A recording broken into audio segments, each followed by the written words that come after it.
welcome, ladies and gentlemen, to episode 164. Shush. Count them out on your fingers. I don't Count have it out. 164 because I out. knew what episode it was. 164. I didn't need Moon's help at all. I promise you. I swear. Yeah. I got it. Welcome to episode Yep. 164 of the Planet Destiny podcast. Hi, everybody. We're back Hello. once again for another show, and this time we have got the most special of guests. The one, the only, KobOneArt, the punslinger himself. He is here to style on us all with great pieces of art. Welcome to the show, man. Hey, thanks for having me. I appreciate it. Oh, thanks for joining us, dude. It's an honor to have you here. It's an honor to be here. Right? See, that's being nice. That's what's called being nice. He's already None of us know what being nice is. So. already a 10 out of 10 guest. He's being nice know to a us, and I little very bit. much Okay, Dan, appreciate Dan. that. Jen, yeah. But of course, joining Cobb, we've got our usual roundtable of hosts. We've got Moonvald, Hey, what's up? or Moonvald's, actually the return of Moonvald's logo once again. Sorry, y'all. I've been having a rough week, and you know what? I just didn't feel like doing my makeup today. So You know don't get me- that excuse doesn't work anymore, right? Oh, buddy. You know it doesn't work anymore, right? Like, we've seen you. This has happened. We've seen I you in know. real life. Yeah, but you've also never seen me without makeup. It doesn't matter. It does does matter. not matter. You know, they had It- black lights at Guardian Con. You know, you could see everything. That was the secret part of it. You could see the folds. You could see crevices. You could see all that makeup, and you looked Oh fine. my god. You're fine. Jesus. Dan, welcome back, brother. Hey, what's going on, dude? Oh, you know, just another wonderful Sunday evening. Good to have you here, brother. Absolutely. It's good to be here. It's good Yeah. to be here. Right on. Can't Mr. wait. Nim plays. What's going on, man? You keeping everything tight over there? I know you I- got a I little tried bit. to. You got a little bit excited this week when they started showing off some new Forsaken exotics. Oh, you have no idea. Yeah, you might need to. Gross. Might need to chill with that. Yeah, Just- there was definitely a change of pants needed, and unfortunately, I was at work, so it was quite the day. Need to Oh, take it Jesus from the Christ. 15 you're at, maybe drop it to 13. You know, just a couple of bars, because What's the fun in that? Rise of Iron. The Rise of Iron. You're gonna fit right in, brother. Cobb is gonna fit right in with this show. Hi, everybody. Oh, I'm the wow. Black Lake, and we're back once again. Oh man, I like this. We've already started off on a great foot. This is great. The punslinger is here. He's got his 6-shooter ready. He's popping them off. You should have heard him before we went live. He was dropping puns everywhere. It was great. He got a 7th column with puns. Like, I didn't even know it was possible in Destiny 2. Yeah. Somebody better do something about this guy. There we go again, hitting us with another one. Well, Says that for real. first things first, why don't we start things off with talking a bit to our guest here? Why don't you take some time to maybe explain who you are, what it is you do, because we know what you do. We've seen some of the work that you do, and I'll be dropping some links to some of the art that Cobb has done in the chat, so you can go check out some of the work that he does. But why don't you let everybody know who you are, where they can find you, and what it is you do. Well, I go by KobOneArt, and I've done art in the Destiny community for, 4 years now. What are we going into year 5 coming up here? Jeez. Yep. So yeah, I just love Destiny. I love gaming. I love doing art. So I just kind of mash everything together. So, and people can find me at KobOneArt. All my socials, everything is at KobOneArt. That's right, and I think Dropping we've got those links some, in chat. absolutely, and Yeah. in particular, I wanted specifically for chat to see the Instagram links and to check some of the stuff that this man has been doing, because Yeah. it's Cobb's insane. Insta game is like, Absolutely point. on point. This man oh has yeah. putting The feet to Kardashians beat. to shame. Oh yeah. It's great stuff, dude. Like, I think we all gushed a bit about some of the work you've done before the show here. In particular, the Thorn Man. Ugh, I'm pulling it up right now. Bloodlust. I'm looking right at it. Go to that Instagram link. I'll give you a direct link to what I'm looking at right now. Hold it. I got a Put it in your shill hand. for Cobb, you know, who makes that fantastic. Hey, shirt. I mine too. Yes. I Ah, it's so There you good. go. It's great stuff. You guys should check out his Teespring. Yeah, Cobb, why Yeah. don't you tell us a little bit about that thorn that you made, how you made it, what it was for, where you brought it, all that fun stuff. That thorn, I have a 3D printer, so the thorn I actually had printed a couple years ago, and it was sitting on kind of my Destiny shelves, if you will, with all my collectibles and everything. And I just walked past it and I did a double take, and I was like, I should paint that and take it to Guardian Con, you know. So ended up coming up with our own ornament, and I put the challenge on social media for people to come up with different names. And I picked one I thought was pretty cool, Bloodlust, you know. So put it out. A young kid won it. I think he was maybe 15, and yeah, it was really cool. We got the community managers Cosmo and Dylan to do the drawing, and yeah, he won That's it. so cool. Yeah, that's freaking His cool. friends freaked out. His friends were freaked out. They were actually in line to play Gambit, and he ran to grab them, and they all ran over, and then I had to hold it for him so he could go finish waiting to play Gambit and then come back and get it. So Yeah. it was cool. It was really cool. He got to Yeah, play you had a- Gambit and he won this thing. Like, what kind of luck does this kid have? I didn't even get to touch Yeah, Gambit that's- when I was there. RNGOP. Guardian Con, yeah. RNGOP. Absolutely The dedication. Yeah, the we discussed this, dedication. but Some of You those you kids had that a won. really cool booth too. Yeah, Your booth absolutely. was awesome. all you had- unorganized and spread all No, over no, the no. table. I love it. You know why though? It's because like the sheer amount of stuff that you had, just prints and stickers. You had originals. It was amazing. It was really cool Thank you. I to appreciate get to come that. see you and your wife just working hard, doing Soon to something that be. you love. Yeah, or your fiance, Kelsey, the lovely Yes. Kelsey. Yes. But it was great to meet you guys for sure. You as well. You as well. That was amazing. That's the best part about Guardian Con or any convention, really. You know, you get to meet people face to face that you kind of get to know through chat or through Yeah. social media. So, yeah, it's really cool. Mm-hmm. Yeah. Yeah, Guardian Con. I mean, we gushed a bit about that last week, previous episode. What a cool time that was. You know, just getting to go out. It was a multi-layered thing because you're meeting a bunch of other people who are just as passionate about Destiny as you are. And like-minded. Yeah. And then, like, on the other hand, you're meeting a bunch of other people that maybe who are your peers, you know, the work of people you followed for a while. You're meeting people you've worked with if you're a content creator and whatnot. Like, it's Guardian Con's a pretty cool thing. And Yeah, it really is. I'm glad so Really many is. people got to go and experience it. Yeah. Yeah. We got to go to dinner, didn't we? Ah, yes. That was an experience, huh? That Um, was. I'll never forget that. That was Safe to an talk about? incredible experience. Oh, it's definitely safe to yes. talk about. So, the Monkuses, The Mr. and Monkai, Mrs. I like to Monkus. call them. The Monkai. Yes. and Cobb and his fiance, and also Jake Myler. Yes, watermelon. Hey. Cool guy. Jake Myler, Watermelon Exo, and our very own lovely Molly Ann, myself, and John, the prop maker. We all went to this Cuban Spanish restaurant, The Columbia. the Columbia. Yeah. Something like that, yeah. And it was an adventure Oh, because It was delicious though. Oh my it goodness. was so good. Yeah, you had a Mhm. steak, didn't you? Yeah, bacon wrap Yeah. fillet. It was pretty nice. It was very nice. The food Sorry, was vegetarians. fantastic. But they couldn't seat us in the regular area of the restaurant, so they put us in the dining area that also had the dinner and a show, completely unbeknownst to us. So we were sitting there eating our food, and the lights just dim. No, it wasn't Yeah. dim. They just went pitch just- almost. they I thought we were went about real to dark. like get attacked or something. Yeah, we were all looking at each other Yeah. like, "Are we gonna Welcome to Tampa. die?"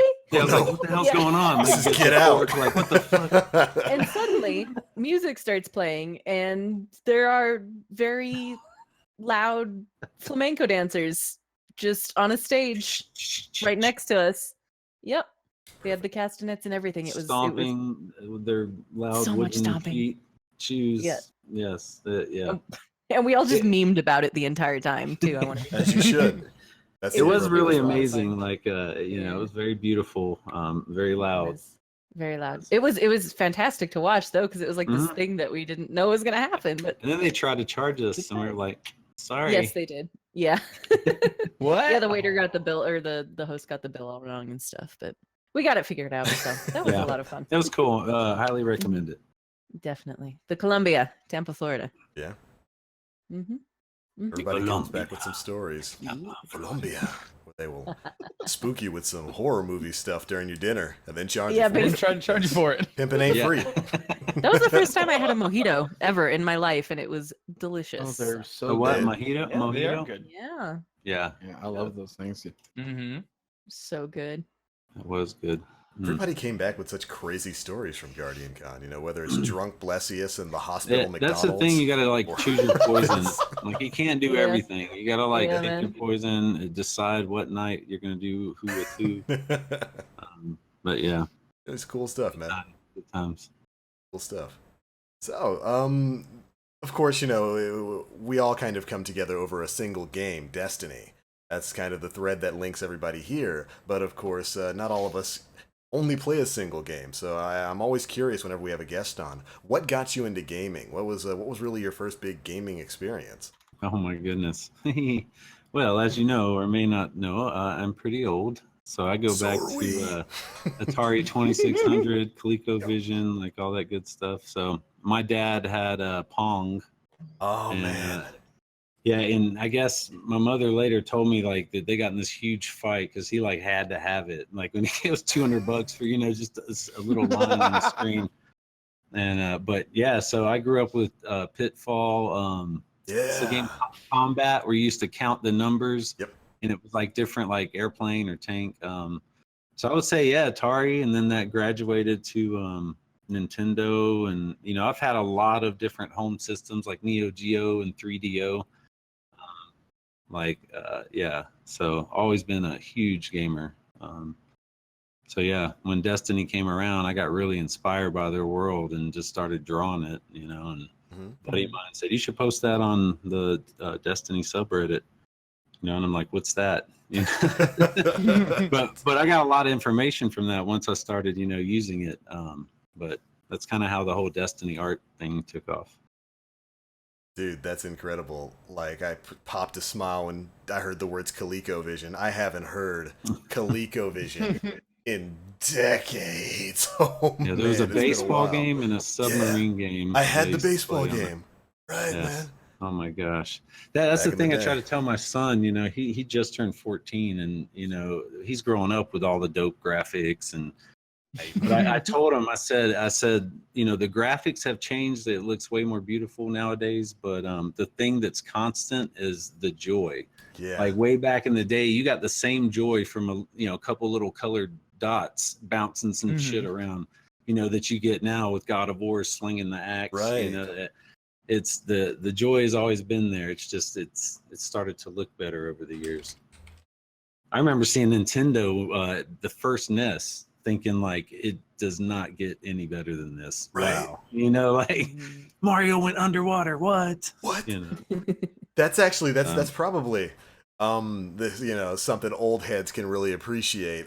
That's probably one of my favorite just gaming memories over the decades that we've been gaming. Years. Yeah, just watching the evolution of just graphical fidelity from the days of like the ColecoVision, your Atari 2600, Yeah. my NES back in the day, and then thinking, man, The Legend of Zelda is insane. It's an open world top down like RPG adventure thing. Things can't get better than this. And then the Super Nintendo comes out and I see Super Metroid, and it's like, it's literally a comic book come to life. It can't get better than this. And then the N64 comes out, and we enter the third dimension, and I can still remember one of my fondest gaming memories is when my dad brought home our Nintendo 64. And like me and my two brothers just sat back for 4 hours and watched my dad play through Super Mario 64. And it's probably one of my fondest memories because it was like, That's awesome. everything's in 3D now. It can't get better than this. And then PlayStation, came out, and we had stuff like Final Fantasy, and then, Dreamcast and PS2 and Xbox. Yeah, it's. I wonder. Yeah, I wonder if generations these days who grew up with like Fortnite and stuff like that, If they really get that same sort of feeling, that visceral feeling of jumping from the sprite-based 2D days into 3D and just I watching don't the think gaming they're world gonna get evolve. that so much Yeah. nowadays. It's You kinda know, sad. it was such leaps that Yeah. we grew up with that nowadays it's just slight fidelity tweaks. You know, the 4K. Right. You know, the next might look the same, but it might be an 8K. You know, or like I don't know.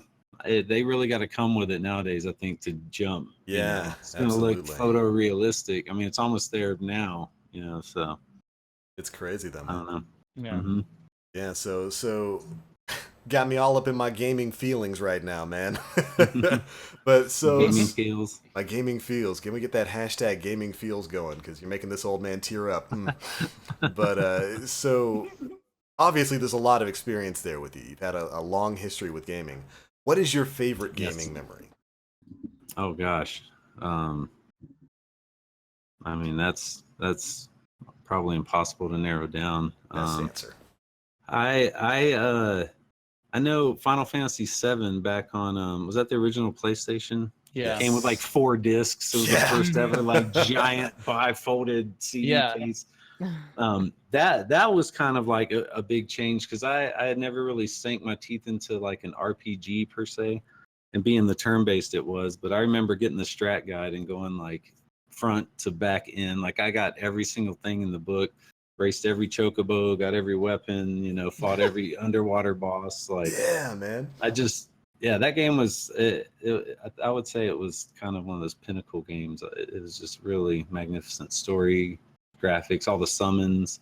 Mhm. Just as an artist, like it was very visual, you know. So I Right. thought that was a really cool game. But yeah, I don't think I could narrow down. You know, there's so many great games over the years.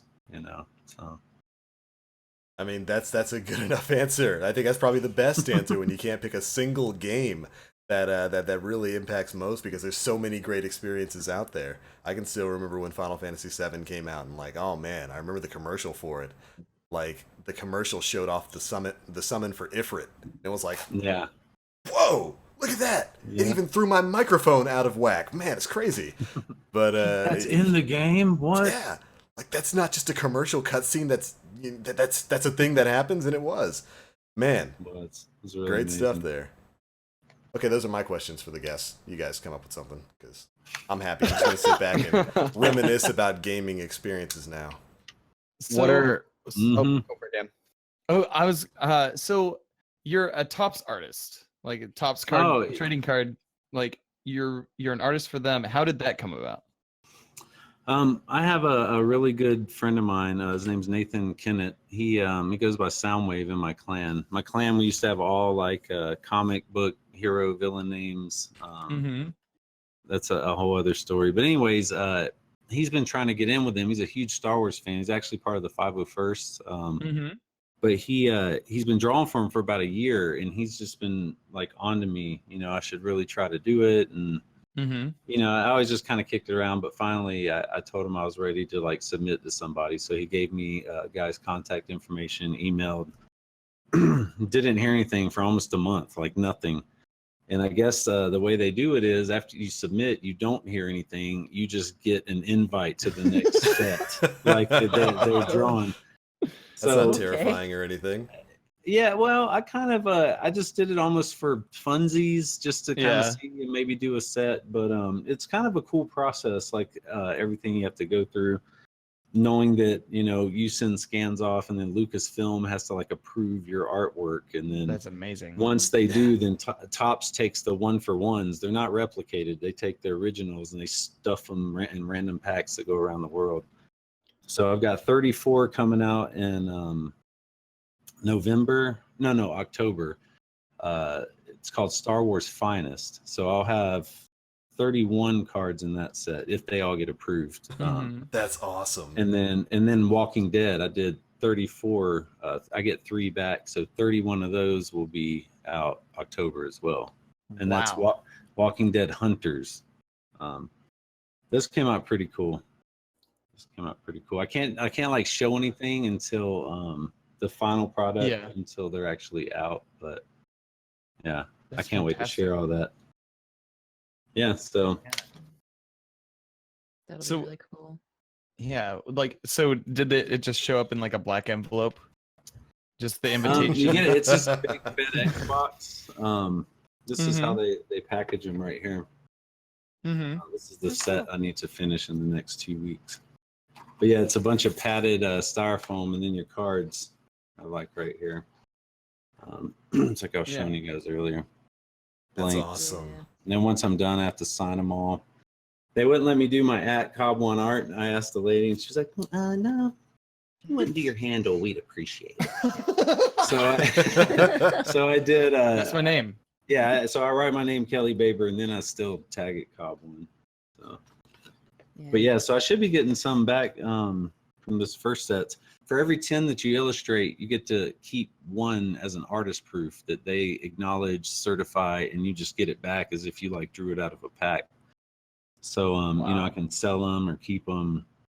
So it's pretty cool. How fast do you produce these? Like, do you make multiple a day, or does it really? Oh yeah. Like I could probably, I mean, a couple of days I could probably have them all done. It just depends how much detail and time I want to invest into each card. Right. Because I've seen artists that are part of this that they're literal sketch cards. Like they just took a pencil and done next, you know. So I put a little time into the ones I've already done. So yeah, I mean that's one of the things that I really like about your style. So you really put in like detail into your work. Always detailed. It's thank you, beautiful. thank you. Yeah. So do you have a favorite piece of art that you've done? Gosh. Like choosing your favorite kid, right?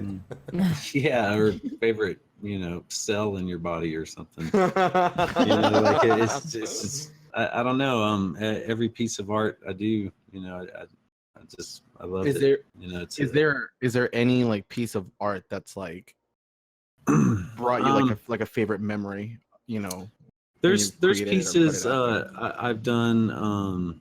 Like the family that wanted me to do their 2-year-old as a guardian, like the mom and dad. So it was a hunter and a titan, and they wanted their kid to be a warlock with the ram helmet. So I did them with like a baby ram, you know, helmet. That is amazing.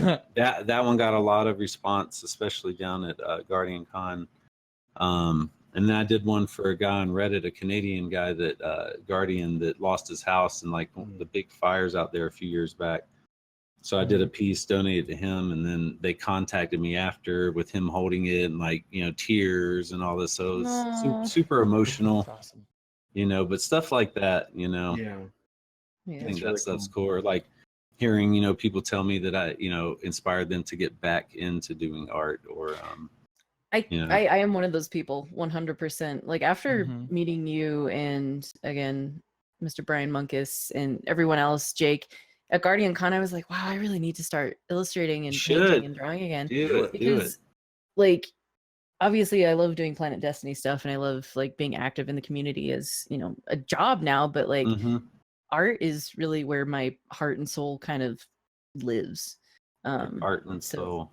Yeah. My art and soul. Oh, the puns. There it goes. Keep them rolling, Cobb. Yeah, Seventh I know. column. I'm sorry. So yeah. But all those stories is what inspires me. Like people, oh, you inspire me to do this. But hearing that is like the fuel I need to just keep doing art and trying to inspire and, you know, be positive and, you know, Peace out, man. His power is being kind of weird. So yeah. Oh, there he's back. There you go. His avatar is back. Yeah. That's all right. I can fix it. There we go. See, he's back. Hey. Didn't even have to use my hands. Hey. Man, that was freaky. I didn't even notice the transition. That's right. Professionalism. So you're very prolific. Yes, Cobb, I would say. I think everyone else would agree. Yeah. Do you have, and this is very selfish of me to ask because I'm also asking this advice for myself, but how do you stay on top of things? How do you stay productive? Is it just natural to you? Is it a matter of discipline or everything? I mean, as far as like what commissions or just because everything that I post on Instagram is usually commissions. People contact me on my email and juggling that stuff at Guardian Con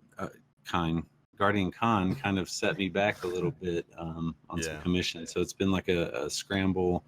I've missed 2 stream days just because I've just been so busy with all kinds of stuff. And like I was saying, the Star Wars cards and stuff to finish in the next 2 Yeah. weeks on top of a handful of commissions. So I don't know. I guess, you know, You when just someone fly by the pays, seat of your when pants. someone kind of, I use my email as documentation on kind of a line, like who was first, who, and that's how I keep track. I really need, you know, I think once Kelsey gets here, you know, she'll be a big help. She was a massive help at Guardian Con. Like I couldn't have done that without her. There's no way. I didn't expect, you know, people to be flocking in like that, and it was just amazing, the whole It was experience. crazy. Yeah. Yeah. I don't think there was a time I came up to you when you didn't have a line. Yeah. Gosh. I know, and I appreciate those people so much. I kept like thanking anyone like that was waiting in line. Like I couldn't believe they were waiting in line to see me, you know, but I was just telling them, you know, thank you. I appreciate you. Thank you for standing there, you know. But it was amazing. It's really humbling, you know. Yeah. Yeah. Good feels. Very good feels. Good stuff. Well, all right. Y'all ready to talk some Destiny 2?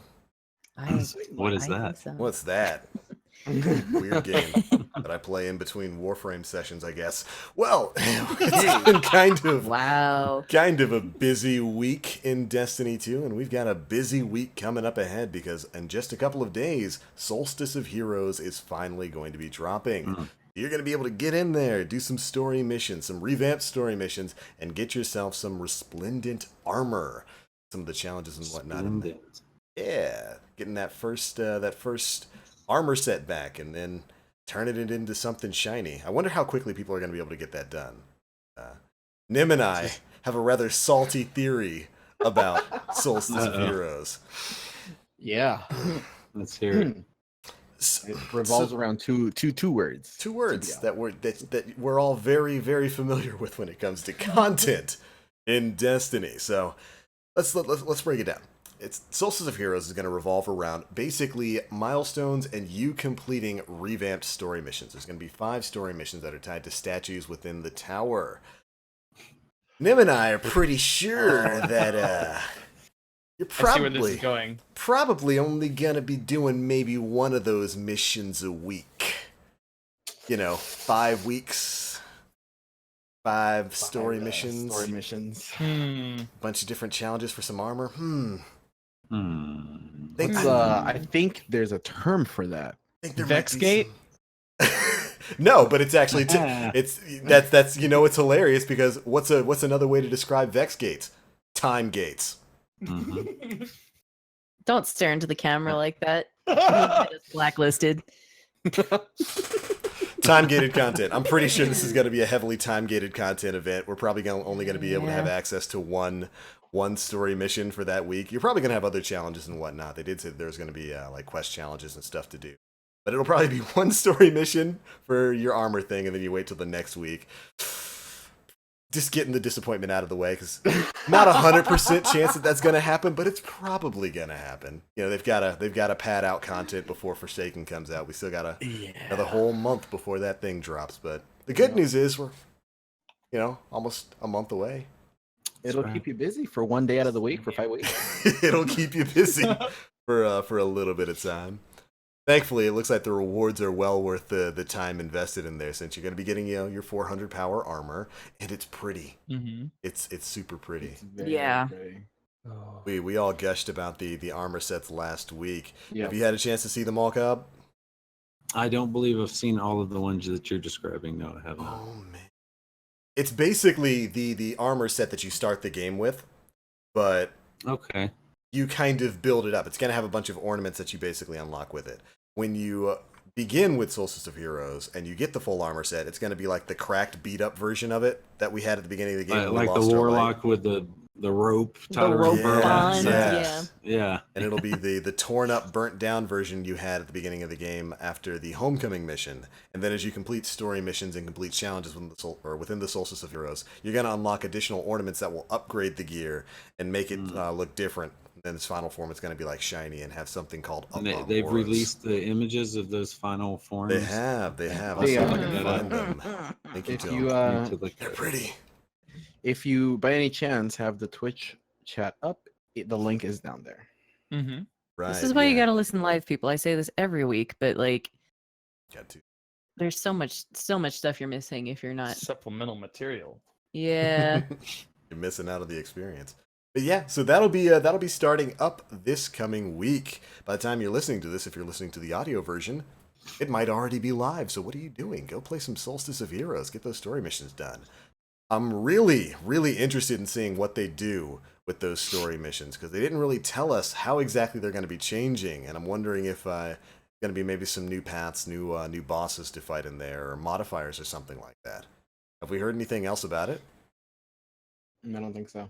I don't think so. Mm-mm. Yeah, I think they're gonna keeping want to some keep stuff that. secret. Yeah, I think they're gonna want to keep that stuff for when it Armor's launches pretty on. cool. Which Yeah, thank yeah. you, Bungie, for keeping that secret. Yeah, you know, and I mean, speaking of secrets, Whisper of the Worm back live this weekend, so get out there. That's exactly what it sounds like, as a matter of fact. That's the exact sound effect. They sampled Cobb and put it into the game. But here's a PSA for people that are still trying to get their catalysts done. If you have access to the heroic version of the Whisper of the Worm, you can actually go in there with whatever of the catalyst that you need for like the faction rally, like either Graviton Lands or Sunshot and Sweet Business. You can load into the Whisper mission on the heroic setting, and when you get to the big jumping puzzle where the 8-bit music starts playing, just drop on down below where the infinite shadow thralls pop up, and you can complete your catalyst for either the Sunshot or the Graviton Lands in 2 runs. yeah, I went in there with a fresh Graviton Lands, just pure 0-0. Mm-hmm. 1 15-minute run, completed 100% of the enemies and 42% of the ability what- kills. cosmology. The Mm. cosmology Explode- kills. The Yeah. Splodes. Explodes. So Exploders. if you guys need to get that done, this is the weekend to do so. Yeah, that particular part of the jumping puzzle, the cool room, you know, the green room, the grassy The grass knoll. room. The With shortcut room. The room everybody skips now. Because, oh my goodness, that Oh jumping man, I puzzle. learned how to do that jumping puzzle just last night, Oof. What class were you or on? the night before last night, and the green room one. And it's What no. class were you on? Yeah. What class was I on? Hunter. Oh, bless your heart. Yeah. Yeah, it's a rough Unfortunately. room, but it's a great room if you've got some Mhm. catalysts that you need to farm. You just drop down that That hole in is the true. mid, Infinite Shadow Thrall. It's it works pretty much for any exotic catalyst that requires ability kills. So Yep. get in there and get it There you done. go. Easy You don't money. have to worry about blueberries. Yeah, exactly. Exactly. You don't have to worry about people taking your kills like on Nessus. Mhm. I don't That's have where I to got turn him. back the clock on my console now? Yay! Oh, that does still work on PS4, doesn't it? To get Yep. a solo instance. Yep. I gotta do Time it to anymore. test things out.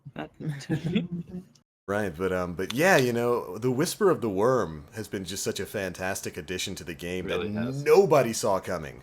Like, well, it's hilarious, you know, if you were to go back a month, maybe a month and a half, Nim, you and I are doing Spindle Swindle live streams trying to figure out how to get the Black Spindle in Destiny 2. And then, like, there was just a period where it got memory hold. Nobody remembered that the Black Spindle, like, game files were found for it on the PC version. Like, everybody forgets that it had a catalyst and stuff in the database. And then, boom, out of nowhere, Whisper of the Worm just happens. And it's, like, the greatest thing that's ever happened to Destiny 2. And, I think Really we has been. It has been. Like, I love that quest. I love everything about that quest. I love the start of it. I love the jumping puzzles. I love the callbacks and the references to the Vault of Glass. And of course, the weapon itself is fantastic. If you haven't gotten it yet, go do it. There's like everybody's doing carry streams right now. Go get that thing. It's absolutely unbelievable how great that quest line is.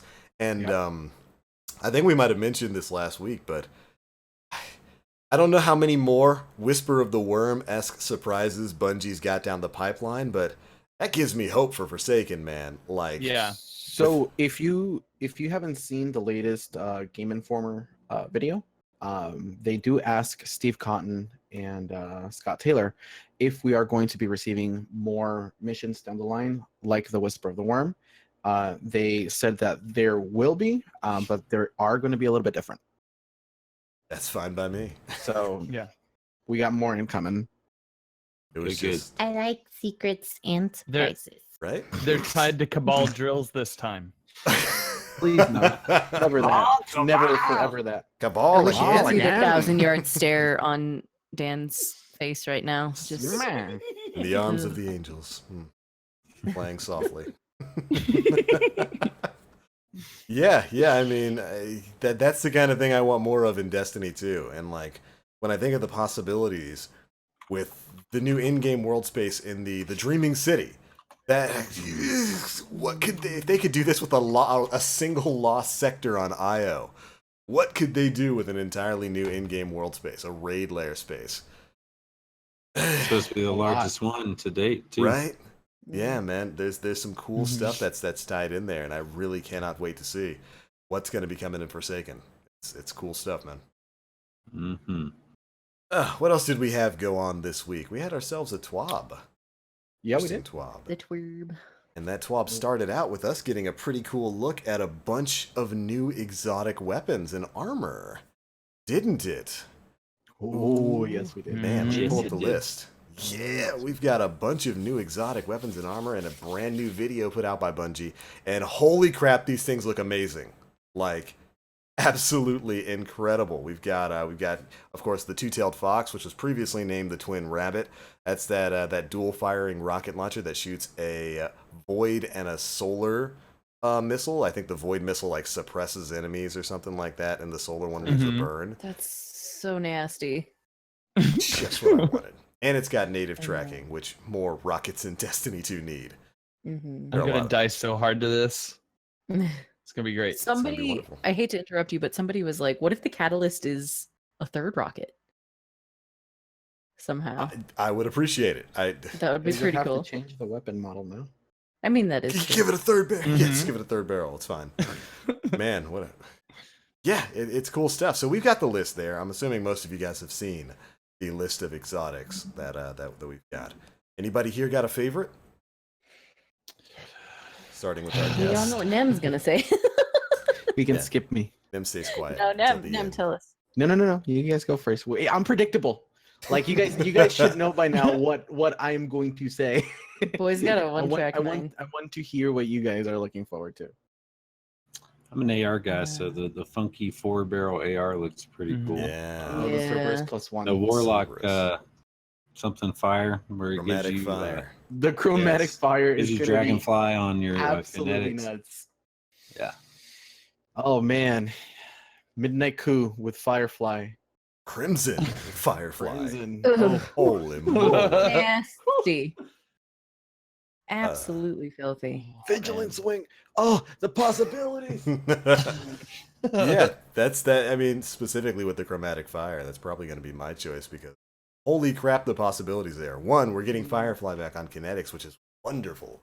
But also just the combinations there with some of the weapons out there. You telling Better me I can Devils. Oh my Yeah. God. better The devil? Trinity Goal is what I'm most excited Yeah, for. I That'll be think. Fatebringer. Oh, the Trinity Ghoul, yeah. Trinity yeah. Ghoul's pretty good too, but with the, The chromatic Red fire, Shadow I'm just looks sitting pretty. back thinking, Midnight Coup. It's got Rampage, Outlaw, and Firefly on it now. Why would I ever take this thing Nasty. off? Ugh. Definitely. Nasty. Don't need to. Beautiful, but Trinity Ghoul, pretty cool. You know, you get the arc bolt waves with that thing. That's a pretty dope looking thing. What about you, Dan? Got any? Oh man, Black Talon looks rad. The sword, right? Yeah, Yeah. sword with the projectile. It's like, oh, maybe we'll finally get a bolt caster that is like freaking awesome. I don't know. It looks really cool. Yeah, it looks nice. Yeah, in the trailer they put out for this, we get to see a little bit of gameplay of most of these things. Some of them we just get like a quick flash of, like a shotgun that shows up later that I want to see more of Mhm. because I love slug shotguns. But when it comes to the sword, I wonder if it's gonna have tracking, kind of like the Boltcaster did in 1. 'Cause there was a little Yeah. bit Yeah. of tracking on the Boltcaster disc where it would kind of curve towards enemies and help you out It would there. Mm. lazily Mhm. strafe to the left or Yeah, right. just lazily lean to the left. 6 Coyote looks cool too. Like I Six want Coyote. to try that out. I want to try that out with my loadout now and see what happens then. Yeah. That's the one that gives you the double The double- shade Double step, right? dodge. Right, yeah. Yep. It's gonna draw a lot of salt out there. At least it's Looking not forward Wormhusk. to it. Looking forward to it. You put that like Midnight Coup, that the Ikelos SMG, and the Weeb Sword in conjunction with the double dodge. Yeah, You're set. I think you're set. it's I pretty. don't tasty, think anybody's man. gonna touch you. It's pretty tasty. Oh, We damn. had the 1,000 voices, which is probably going to be one of Nim's choices because Oh, he it's has crazy. more than one. Now, there was a little bit of confusion about the 1,000 voices because some places were reporting that it's a linear fusion, but it looks like a trace rifle, in my opinion. Mm-hmm. I Yeah. mean, Yeah. No, that 100% looks Yeah. like a trace rifle. I mean, I don't know. The trace fusion. Dun, dun, dun. It's a new weapon class, the trace fusion. It's like a fusion rifle, it charges up, but shoots a line of things. I don't know. It looks like a trace rifle to me. See that? You charge it for a bit, and then it like releases that burst of like that beam. Mhm. So it does. You paint your target with the beam, and then it ignites. Yeah. It's Can't the Can't wait art for people to weapon. draw dicks. Exploding Dawn dicks. Blade. Has to Dawn happen. Blade. Has to happen Yeah. everywhere. Oh Mm. man. That's. I'm pretty sure that's exactly what the weapon was designed for. Whoever Yeah. designed that weapon at Bungie, that's what they were thinking. They're like, I want to make a gun. When they were pitching this to John Wisniewski, they were like, I want to make a gun that allows you to draw any sort of design, and then it explodes. I want to use this to draw exploding dicks. Wisniewski was like, cut, print, Sold. get it done. Get it done right now. That's all people are gonna do with it. We're gonna get Colats in trials boy. with the 1,000 voices. This is what Zol has been reduced to: drawing Turn to- exploding dicks. Laser tag part 2. That's right. Yeah. I also want to chime in that all of the exotics that they're showing us are so remarkable in their design. Like Yes. they They're actually cool, look yeah. like exotics, and they look like they play like exotics. Yep. More so They than listen to the community. yeah. They They do. weren't exactly. like that for a while. hmm Yeah, that's Yeah. very true. I don't think there's Yeah. any argument that that a lot of the vanilla exotics for Destiny 2 were pretty lackluster. I mean, Yeah. nobody even remembered Sturm and Drawn existed until the recent update that let it two-tap people.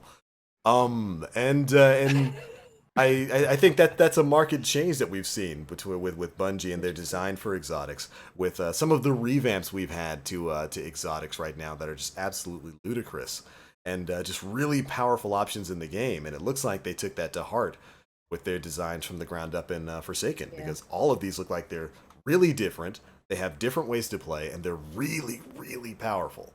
And that's Mhm. exactly what I wanted to see from Gear moving forward.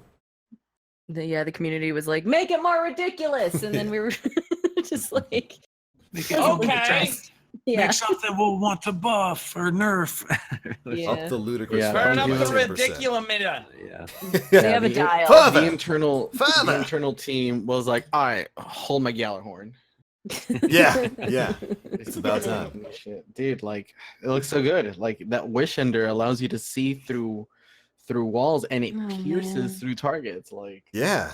that's gonna And, be so um, neat, dude. Chat was just talking about the Wish Ender, and like it's not the normal see-through walls thing where it just gives you like a little targeter that tells you where people are. You actually get an X-ray, and you can see in real time. Yeah, like where people are Sombra, moving. a la Overwatch. Yeah, yeah. It's insane. It's gonna, that's gonna be nuts for competitive, especially if they move forward with not having radar in competitive. Man, like I could see some real plays going with It'd be that. cool if they made a bow only mode. It was just bows. That'd be pretty fun. Ooh, I'd be down with that. They call it deer stand. I can be a Hanzo main, yay! Go hunting, Guardian. Yeah, it's cool stuff. What else did we have shown off in that video? There were the slidey Titan legs. yeah, the Titan Oh. boots that give you the reflect shield. Yeah, That's interesting. that's cool. The goalie. Yeah, the blocks one your thing shots. That those boots make me a little bit sad about is that we're probably not going to see artifacts like the memory of Radagast come back, and this is Yeah. Yeah. their answer to that. Because boy, oh boy, do I miss reflecting stuff at other people. Dude, we I have some wonder how much pants for damage it's gonna you. block. Oh boy, Yeah. just your What was that, Moon? size. What was that, Moon? I said, I wonder how much Sorry. damage it's gonna block. Like if you can block full supers and stuff. Yeah, I wonder if you can like reflect, like supers, like a golden gun shot, or like, because it says projectiles, but I Yeah. mean, with Radagast, it used to say like energy-based projectiles or something like that. Yeah. But yeah, because I mean, imagine just like timing a Nova Bomb deflection like right on it. Like that Yeah. would be dumb. That would be fun. Yeah. Two guys have them, and they're just doing a slide back and forth like volleyball. So super. Some straight Super Smash Brothers dual Yeah, Fox just- nonsense. Oh wow. Yeah, I mean, based on what we've seen, it looks like it's going to be kind of a one-shot thing. Like maybe it just reflects a single thing. Yeah. So like if it's just people shooting bullets at you, you'll probably just reflect one shot. So it'll reflect one Nova Bomb. It's not going to be like you can just slide and continually Run in a reflect. small circle and slide Yeah, just- again. Just keep sliding. There's probably going to be a cooldown on it, but you're not just going to be able to like infina slide while reflecting the entirety of the new Arc Warlock Kamehameha super. Probably not Yeah, going to work. yeah. You're probably going to get cooked from that just a little bit. But More than A likely. little bit toasty. a little Also, toasty. Cade's dead, so we get his gun. That's what they showed off. Great way to put that, Moon. Man, Ace spades, Moon, Got it. Moon not holding back. Just Yeah. kids dead. We take his Ripping the band-aid off. But it is the Ace of Spades, and technically we had it first. Well, at least we used it first. We never got to see him use it in Destiny 1. But Maybe it's all of back. us filthy warlocks will get it in our hands this Yeah. time. Oh man, yeah. 'Cause Yeah. that was a hunter exotic in D1. That's right. That's Mhm. right. Mhm.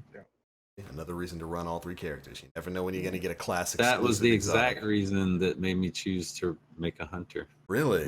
Like to get the Ace of Spades for Right my on, man. for my collection, and then that Titan, and then I haven't looked back. Now play all three.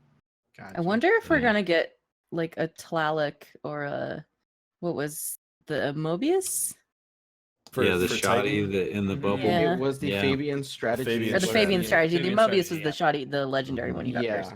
Right. Fabian strategy. I mean, Yeah. if we do get Fabian strategy back, I hope it's better.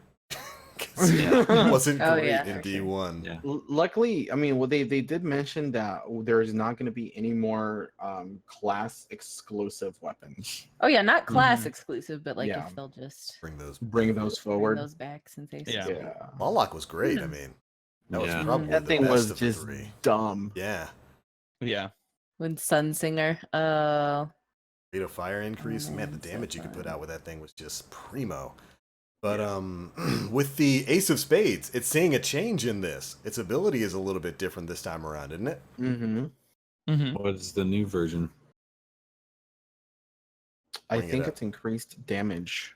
Right. Reloading after a kill gives extra damage bullets. So you get a kill, you immediately reload. You'll do like a new kind of fancy reload animation, and then you get, I don't know, I guess you could maybe compare it to like a rampage effect or something like Yeah. that, where you just get Mhm. bonus damage on your next few shots. We only get one real quick clip of it, and so we don't know if it's like a stacking sort of thing or not. I hope it's a stacking thing. If it is, I'm gonna feel straight like a gunslinger. Boom, reload, boom, reload, boom, reload. Bop, bop, bop, bop, bop, bop, bop. It's gonna be great. Looks good. I mean, it's better than I think that's a better ability than what it had in D1, which was like reloading your magazine when you get precision kills or something Mm-hmm. Yeah. like bringing one shot from your reserves to like your magazine. So Some of those perks, man. Like Yeah. you just, what? not great. Stuff And- charges Yeah. faster while you're in super when you're not going to use the stuff that you're charging. at. Yeah. What? Maybe rethink that. And hopefully that's going to be a thing because with mods changing and perks changing in Forsaken, Mm-hmm. Yeah. if they're bringing back random rolls, then we need a lot more good perks than just outlaw, rampage, and explosive payload. Ooh boy! Yeah. But we learned a little bit about some of the mods coming to Forsaken this week, didn't we? From like an interview with Game Informer. Yes. Aren't they reusable now? They are think reusable. so. Yeah, they're reusable, and some of the they give a couple examples of some of the mods that we're gonna get, and think of them like perks. Like Icarus is Yeah. gonna be one of the mods where it gives you better in-air accuracy and such. They mentioned a couple more off the top of my head. I can't really remember. I'm I trying think to there bring was up- like hidden I'm hand bringing it up right now. in there. Yeah. So like some of the tier 1 perks from like D1 with Icarus, Hidden Hand, we can get a rangefinder back in there. I'd be happy. Mm. We'll Mhm. always take more range. They definitely needed to be more meaningful than their current iteration, and they're taking that ridiculous +5 power away from them. So thank God, Yeah. thank God for that. Uh, s- uh, from the interview, it says ideally they aren't something that you're swapping in and out regularly. Says Cotton. They're more something you use to put the finishing touches on your favorite weapons and armor. Yeah. Which I'm okay with. You know, Yeah. Yeah. it's almost for weapons right now, anything is better than just the standard +5 and done. Correct. You know, well, I think Correct. I think a lot of us were expecting. We first learned about mods before D2 dropped. We were expecting. We were thinking, oh, this is going to be their solution to like the random rolls problem. You'll be able to modify the perks on your weapons, and it turns out, unfortunately, that wasn't the case. Thankfully, we're seeing that sort of change now. But this leads to a fun question. Since Yeah. we know, so do you have the list of the 3 mods they gave examples for? Let me bring it back up. I just closed it. Well, I know definitively they talked about the Icarus one before, and I think in this article they brought up in one that increases your aim assist, which is basically Hidden Hand from Destiny Hidden 1. Hand. Yeah. But, right. Let's see here. In the meantime, they also talked a little bit about how the armor perks are going to work Right. in Forsaken. Did you get it, Dan? Okay, yeah. Okay, Yeah, so perfect. a few mods Cotton was able to reveal to us were Icarus Grip, which improves your weapon's accuracy while airborne. Radar Tuner, which decreases the time it takes for your radar to return after you're done aiming your weapon. And Targeting Adjuster, which grants your weapon better target acquisition. In hand. Cobb, I hope Mhm. that chuckle was because you were thinking the same thing I was. Inaccuracy penalty shouldn't be a thing in the first place. Oh, anytime I hear the Icarus perk, I chuckle. Like that's always the one on the rolls when you're like, like it was like a wasted spot, Not you know? rangefinder. Yeah. Yeah. Not that it's Some bad. people I mean, swear by it though. Like I know I people used to that use it for funsies, with my warlock to hover. Yeah.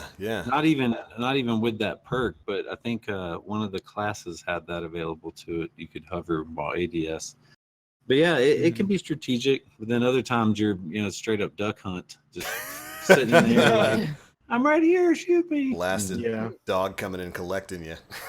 Yes. Yeah, but the thing that I was going to lead that into is, of course, these are some tier 1 perks from D1. Hidden Hand. That was you wanted that on a lot of weapons like pulse rifles and whatnot in Destiny 1, and so it got me thinking. What perks from Destiny 1 would you like to see come back as mods in D2? I can tell you one perk that I would not like to see come back as a mod in D2. Don't tell me it's Guerrilla Fighter. I Luck know. in the Chamber. Thank you, Moon. No, Luck in the Chamber. Oh, is that what bring it was? That's what it was. It Bring was it Luck to in me. the Okay. Chamber. Give me my Yeah, I RNG agree. bullets. I don't want to see I don't Luck in want the it, Chamber no. back. Yeah. No, thank you. And I Not know even if it's just on Hawkmoon. Please. if it's tied to exotic, Yeah. if it's tied to Hawkmoon, cool. That's fine. But I feel like, and I know I'm probably gonna get a lot of flack for saying this, but I feel like Luck in the Chamber was one of the big things that kind of like made the Crucible what it was in Destiny 1's in terms of like if you had this weapon, you had the upper hand, and if you didn't, you were shit out of luck. Yeah. Well, yeah, So- because it's an RNG thing, and I don't Exactly. think that there should be extra RNG if it's not, Shop pack. Yeah. Because then, necessary like, in PvP. because if you look at the possibility of of them bringing it back as one of the mods, but then we're going to end up seeing the same thing, is that they're going to take the hardest hitting hand cannon and they're going to slap on Luck in the Chamber mod into that, and we're going to have an Aya's Luna situation literally all over again. Yeah. Yeah. I mean, Yeah. wait, you have a problem with that, Nem? With taking a high impact hand cannon? Wasn't the highest archetype or highest impact archetype, but you don't like a hard hitting hand cannon, slapping Luck in the Chamber on it, and then giving it 2 more because reasons, so it can have Because 3 exotic. lucky shots. If it's an exotic, sure, because you're sacrificing an exotic slot to have That's 3 true. lucky bullets. But if I'd be it's fine with that. Yeah, if it's something that like, it's so common that you're going to see everybody running that, that's when you start having these balance issues of, Yeah. Meta. so that's, hot takes by Nem. No luck in the chamber. No, I think Well, a lot of Nem- people would agree. Nem, what would you like to see back? Which one? Original question. Man, it depends for what kind of weapon we're looking for. Because I mean, I loved rifle barrel on my fusion rifles. Yeah. That was always Mhm. great, having that extra Tight range. coil Or your spread. shotties. Yeah. Or the shotties. Or the shotties. Oh god. I mean, they kind of need it right now because some of them, I mean, they're all right, but like as Fallout Plays tested in one of his videos, that show you should all check out, by the way. The shotguns are super mega inconsistent. Right. Mhm. Yeah. But I mean, off the top of my head, what was that perk that gave you your radar? Third eye. Oh, Third third eye. eye. Yeah. Right. Third Yeah. Yeah, Yeah, that something was like a that. good one. I would like to. Is that see. not on? Just name something different, or is that not? It's on back at all? Knucklehead Radar, the hunter helmet still that we Mm, have in yeah, D2 yeah. that Yeah. came forward from D1, but that's the only way you can have it as far as I know. Yeah. Link, Gotcha. stop throwing me under the bus. No. It's absolutely 100% what Nim's saying. He's saying he wants shot package back. And I agree. Oh my god. Another reason to watch the live show, you get to watch the hosts roast each other in the chat. So, Bring me my Yeah. shot package. Yeah. Yeah. oh my god. This bitch can't aim, so like any of the aim based perks would be great. Yeah. Like any of them. I don't care. Yeah. I am potato, no thumbs, so thank you. But yeah, so Great perks on weapons again. yeah. Yeah. seriously. Yeah. I mean, you boot up D1 and you just see like all of those rows of like perks, and it's just like, sweet weapons. Why aren't these in Yeah. D2? Yeah. But Yeah. along with those mods that we got a little preview of, we know a little bit more about how the armor perks are going to work and what they're kind of going to consist of. So it seems like armors are going to have two different perks. One of them is going to be kind of like an ability based perk, and the other one's going to be like a weapon based perk. So think of them like the Destiny 1 equivalents, where, for example, you could throw your grenade further and have increased reload speed on rifles, stuff like that. One of the things that they touched upon that is that with the new Masterwork system, they mentioned that they want the gear to have like a meaningful grind and level to them. So you can actually take that piece of gear and you can level it up to 10 times, further increasing the effect of said perks. And I think that's Yeah. fantastic. That's Mhm. interesting. Hopefully that's going to be done to kind of help tune ability cooldowns a bit, Oh, because yeah. it still takes Mhm. way too long in most instances, in my opinion, 100%. to get your No, to get your 100%. grenades. Yeah, Yeah. Yeah. 100%. Yeah, I mean, I I'm just want dodge to be available all the time. You've got an That's all exotic I coming want. for that. Infa dodge. There you go. Yeah, know. you got your sixth Dodge coyote. Finity. Dodge, Which, by change the your way, name. wasn't the sixth coyote a cape? In It was D1? a chest Chest piece. 6. No. No, There was, in D1 wasn't that the name of a cloak. cape? Cloak, yeah. There was a cloak that had something to do with coyotes, but I don't know if it was called Sixth Coyote. I'm gonna look it up because I need to be in the know. I think it was 6 something. The Legend of Six Coyotes. Legend of Six Oh, there you go. Coyotes. There it is. So close. Yeah. My Yeah, memory's so not it's as the bad same. as I think it is. So with this chess piece, I become the sixth coyote. Yes, you are the Yes, sixth that's coyote. you. Where are the other five? We 100%. don't know. We just I don't want know. it. They're the other people in your fire team. Ah, There you go. Mm. That's, But hold on, if they're all wearing six coyote, and I'm wearing six coyote, who's the real six coyote? The call That is coming is- from inside the house. That is amongst yourself to take it into a rumble match. that's, Yeah. that's right. Settle it and Fair enough. smash. Fair Oh enough. my god. That's what Um, hunters do. They fight about it. Yeah.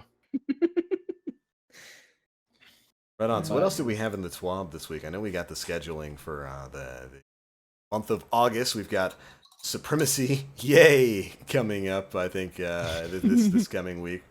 We've Yeah. got, we almost forgot about the combat reveal stream coming on August 7th. Yo, I almost yes. forgot about Nice. this. So, yeah, we got confirmations of a couple of things. One, global time to kill. Global lethality of primary weapons is being dropped in Forsaken. John Wisniewski has come out and definitively stated it. We don't know how much it's dropping by. All we've got to work on is that recent Game Informer video where they're playing the new competitive game mode Breakthrough. They're using a 600 RPM auto rifle in that game mode, and it was dealing like 21 to the head, 13 to the body. That's not a change to the body shot damage within optimal range of most 600 RPM autos, but it is an increase on the precision damage. It's I think precision damage for 600 RPM autos right now is like 1.3 times normal damage, does like 17 to the head, and in this video they're dealing 21 damage to the head, which would be like a 1.6 times increase, which effectively drops the optimal time to kill for that archetype to like 0.9 seconds, which is right around where those auto rifles were in D1, which Yeah. it's about time. Yeah. I mean, that's still a test environment, so it could change before Forsaken comes out, but that's the that's the direction I wanted to see things moving in. We also received a update on the development roadmap with some pretty large news. Yeah. On August 28th, the weapon slot changes are taking effect. So we're going to have some time to get used to and play around with the new weapon system, and I am super excited Right. to play like that. I cannot wait. And Helmet Fire, thank you for the reminder there, buddy. Yeah, you know, that came as a Love that surprise that they dropped that, and I guess it makes sense. This is a huge change, and I have to imagine it took all kinds of magic to get this thing up and running with the engine for Destiny 2 with that old spaghetti code. Yeah. And I imagine that this going live a week before Forsaken is probably part of the testing for it to make sure that Yeah. it doesn't destroy the game when it enters a live environment. But Yeah. I'm fine with that because we get to test the weapon slot changes before Forsaken comes out. That means a lot of the weapons you've got equipped right now are going to be swapping around. So stuff you've got in your power weapon slot's going to be moving to your primary or to your secondary slot. And that's exciting. We've got, gonna have a fun week trying to figure out how that thing's gonna work. You know, I'm don't get me wrong, I'm super excited and I'm eternally thankful for the devs for bringing this change around, but I Absolutely. can't imagine the process of building this game from the ground up with the current weapon system that they had in mind, and then feedback happened in between that process, and then they're like, oh well, They hate this. we gotta go Well. back and we gotta just open it up and have, let people go nuts with it. And I appreciate that to hell and back, because I can't imagine the amount of work and coding that they must have had to go through to open this stuff up. Yeah. And like Hamrick mentioned in the Vidoc, having 3 shotguns and figuring out the ammo economy and balance, and you guys are great. Thank you. Thank you. I mean, there's gonna be that one salty person in chat. I know it. I know it's coming. He's He gonna can be like, literally go get a it lemon. should have been like cut it this in from half, the and just suck beginning. on it, Well, dude. it's gonna But be like that now. So Yeah. there you go. We'll see it in And YouTube I'm happy comments. about it. Yeah. I'm happy about it. I agree with. Should have been like that from the beginning, but it's not. It's like that now. So I'm happy with it, and I am appreciative that you're right, Nim. Like, could you imagine being the dev team? You know, the dev team loves this game. They love it more than we all could ever love it. They put their heart and soul into creating it. That must have been a rough 6 months after D2 came out, and like all the feedback came in and getting slammed daily about all these things. And I am thankful that they went through listening to the community and implementing a lot of the changes that we as a community have really wanted. And sorry you had to go through all that. Absolutely, dude. Like, I mean, like you mentioned, you know, this is their baby, dude. Like they spend hours of their day, you know, trying to get this thing to work from, you know, the ground up, and Yeah. to have that kind of, you know, feed. I'm going to use the term passionate feedback, even though y'all know exactly what I mean. Soul. Yeah, so just thrown at them left and right. Like that's rough, dude. Like, Yeah. and they're all cool dudes, man. Like, They really are. I don't know. I'm just eternally thankful for all the work that they put into this. Great stuff. Yeah. And we're going to be seeing more of that great stuff, like I said earlier, pretty soon, in a little over a week's worth of time. On August 7th, we have got a combat reveal stream for Forsaken happening on Bungie's Twitch page. This one's going to be interesting. I do believe we're going to have some of the Crucible devs there talking about some of the sandbox changes coming in Forsaken. Probably going to be talking about new weapons, the weapon slot changes, maybe some of the philosophy there. And yes, changes to time to kill. We're probably going to be learning a lot about that, so make sure you're staying tuned to Bungie's Twitch channel. Again, that live stream is on Tuesday, August 7th. And of course, we'll be covering everything we learned from that on the Planet Destiny channel as well. But there's one other thing that I kind of wanted to talk about in relation to the Crucible that happened this week, or rather that we learned about this week. So, any of y'all been feeling anything a little bit different in quick play? Oh yeah. This is a subject that I'm I'm sorry, but I don't know. I just don't care about it as much as everybody else. I'm Yeah, gonna be I haven't touched it at all. I'm gonna be It 100%. doesn't We had bother me. this. Yeah, I had this conversation with you, TBL. I don't play Crucible enough to one notice these changes, or two like care enough, because when I go into Crucible, man, I just go in there to like play and have fun. Like I don't give a shit if I lose or if I get stomped. It's just like whatever. Like yeah, that's just my opinion. Nem ain't trying to sweat. Like, yeah, exactly. Like I'm really not, you know. He's very dry when he plays. Very dry. No Dry as sweat Swarlock. there. Nem Thank you, Kyle. confirmed for not moist. Oh, absolutely. Yeah, I mean, y'all Absolutely know what it dry. takes to get me nice and moist. So Okay. No. What? How about you, Cobb? Are Page you a and all PvP hive. guy? Exactly. Are you a PvP guy, Cobb? I am everything. I enjoy PvP, PvE, all of it. So yes, I am. I'm not quite as good as I was back in my day, but yeah, I still go in there, try to have fun, not get too tilted, from the sweaties. But yeah, Same. I enjoy it. So, for those who don't know what's going on, when update 1.2.3 went into effect, and the changes to quickplay happened, where it became a 6v6 They accidentally the matchmaking. They accidentally, all of the matchmaking, completely bunked it up. Basically, skill-based matchmaking is, I think they described it as not working entirely. Here, I've got the Bungie tweet up.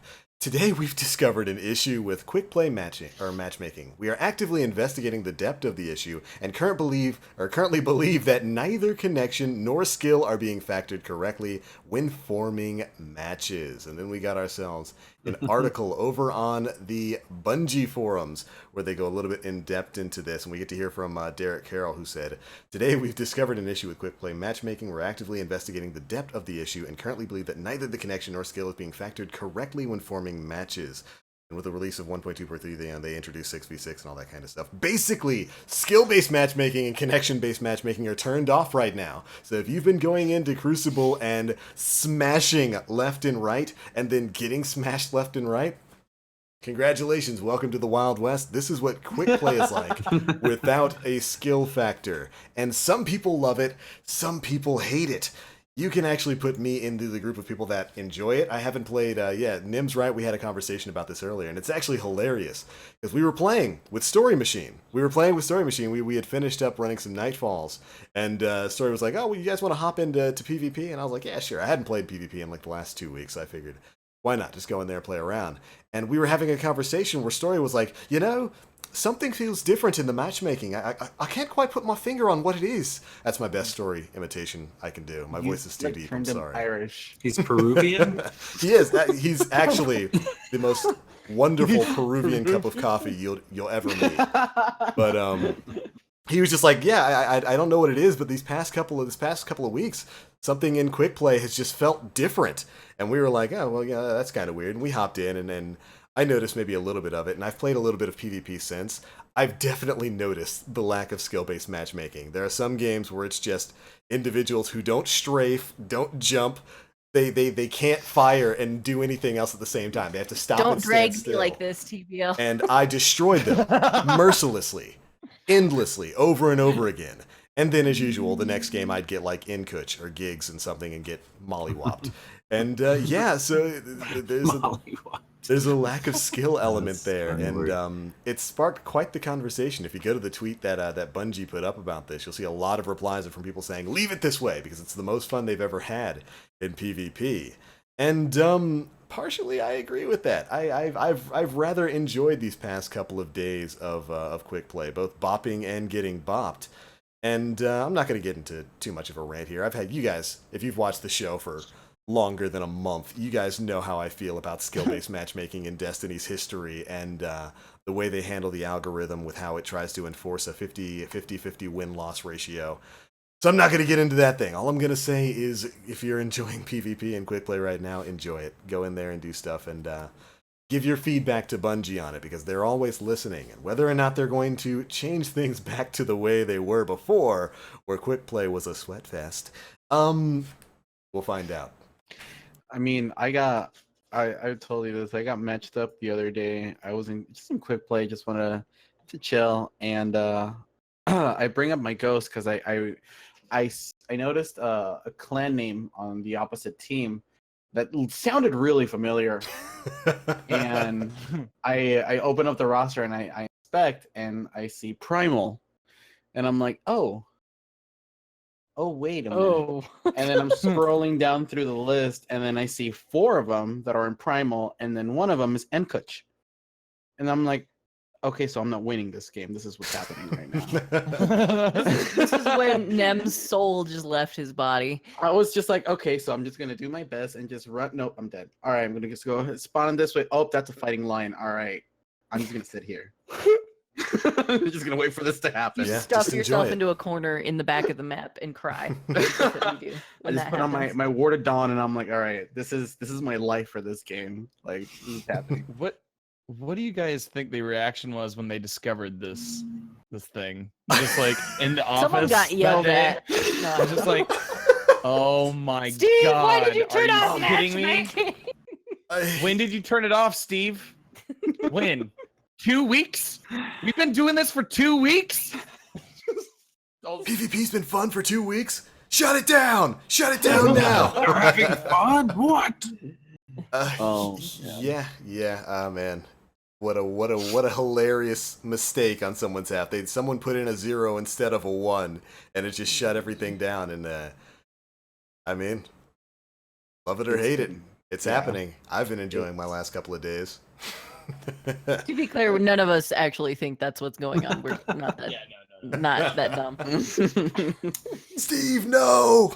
But yeah, that's the thing going on. You know, you can feel about it how you do. I'm enjoying it.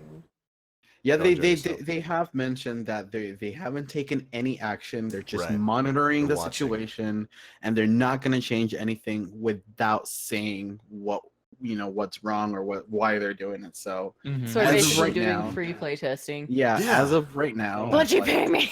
everything is the same in Accident. Yeah. Yeah, Oops. right. A month before the DLC comes we'll out. just let Right. it play out. Let's Just put because the it already spinfoil happened. hats on, people. Let's Right. conspiracy theories. Yeah. Oh man. I mean, yeah. Oh man, just it's beautiful. It's a beautiful, beautiful mistake that I'm gonna enjoy. I will say I'm very impressed that they didn't immediately freak out and shut it down like with the quickness with the hotfix. They said, okay, we're gonna let people do their thing. We haven't gotten any glaring complaints in the past 2 weeks. As a matter of fact, it's been quite the opposite. I've noticed more people praising PvP, which had me confused for a bit until I played it past week or two. I mean, Yeah. I haven't. I stopped reading the forums because reasons, and I was just. I We was know what those looking- reasons are. Yeah, we know what they are. Clear well. I was looking at the responses towards that initial tweet that they posted that they noticed that something fucky was going on with Crucible matchmaking. Yeah. All of those responses were pretty overwhelmingly like, "Don't touch it, Don't please. touch a thing. Yeah. Like, Leave it alone. everybody's made videos about it. A lot of our friends, like Briar, I just watched his video on it today, and he was like, "Hey Bungie, maybe don't touch a thing." Fallout's sliding into DMs, like pulling out his dollar bills, like, "You mean you didn't notice a problem and everything's working fine, right?" Right? Yeah. And, maybe something to glean from that. I know I'm enjoying myself For sure. at your expense. I keep doing it until you get better and learn to strafe and shoot. That's right. Playtime's over, baby. You had almost 12 months of kindergarten time. It's time to step into the real Crucible. I don't know. Post Yeah. up. Dial me up right I now. do feel bad for people who aren't having fun though. I do. Yeah. For people who are Um, getting smashed, yeah, I understand that. I Mhm. mean, that's kind of Yeah. what it's been like in the competitive playlist, and even in quick play if you're somebody who's got a high ELO. I'm not a very good player. I'm not Right. I'm not some top tier player here. I get matched with Inkuch and a lot of people all the time. Literally all the time, even to the point where it became kind of a joke between the two of us. We would spawn into the same game and then emote at one another before he proceeded to destroy me. But yeah, that's kind of what quick play and even competitive have been like for a lot of players. Every game is a 95-100 score sweatfest, and I can see both sides of the coin there. It's never fun to get styled on all game long. Oh. As, Yeah, as Yeah, as Nem's dog is Nimdog. getting styled on. They're mad about Yeah. it. No, He's Nim's mad dog about is styling. That's him dropping bars on people right now, just handing out L's and dropping bags on everyone. Just dropping barks everywhere. It's great. That dude's a top tier player. But, Dropping barks. Drop a hot 16 bark, son. That's right, nonstop. He does it all night.